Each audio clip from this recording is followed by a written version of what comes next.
चार पैशाच्या हव्यासापोटी निसर्गाचा गळा घोटणाऱ्या माती सम्राटांचा हैदोस आता पाटण तालुक्यातही पाहायला मिळतोय।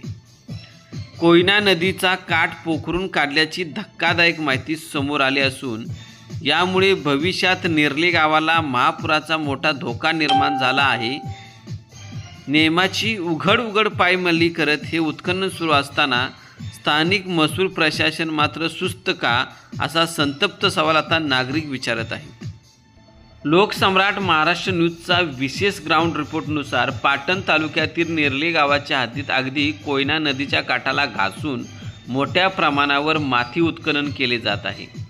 ही नदीकाठची सुपीक आणि संरक्षण माती थेट बाजारात विकली जात असून माती सम्राट आपले खिसे भरण्यात व्यस्त आहेत।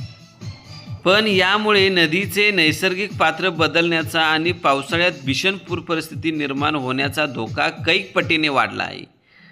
सर्वात मोठा संशय निर्माण होतोय तो तहसीलदार यांच्या भूमिकेवर।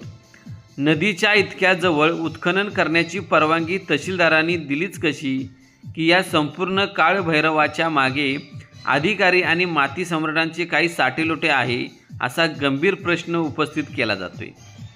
काही दिवसापूर्वी तहसीलदार आणि प्रांतांनी संयुक्त कारवाई करत अवैध माती वाहतूक करणारे ट्रक पकडले होते।